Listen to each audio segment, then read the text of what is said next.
শয়তান আল্লাহকে চ্যালেঞ্জ দিয়েছিল, আল্লাহ আপনি তো জান্নাতে ঢোকাতে পারবেন না, এতগুলো জান্নাত কেন বানালেন? জাহান্নাম আরো বেশি হলে ভালো হতো।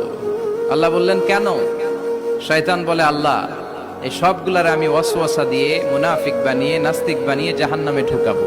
আমি চ্যালেঞ্জ দিলাম, ডান দিক থেকে ধোকা দেব, বা থেকে, সামনে থেকে, পেছন থেকে, নিচ থেকে, রগের শিরা উপশিরায় ঢুকে, মাজরাত দাম যেখান দিয়ে রক্ত চলাচল করে ওখানে ঢুকেও আমি ধোকা দেব। তো আপনি জান্নাতে ঢুকাবেন কেমনে? আল্লাহ বললেন, তুমি আমারও চ্যালেঞ্জ দাও, এত বড় সাহস? আমি তো সব রাজার বড় রাজা, মহারাজা। চিৎকার করে বলেন ঠিক কিনা? মহারাজার সাথে চ্যালেঞ্জ দেয়া যায় না। তুমি আমাকে চ্যালেঞ্জ দাও, ওকে ডান, আই টেক ইউর চ্যালেঞ্জ। আমিও তোমার চ্যালেঞ্জ নিলাম। তুমি আজীবন ধোকা দিবা, আজীবন তুমি গুমরা করবা, বেনামাজি বানাবা, জালিম বানাবা।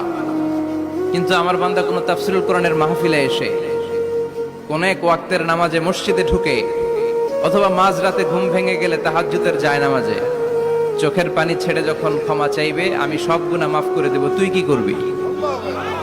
চিৎকার করে পড়েন আল্লাহু আকবার।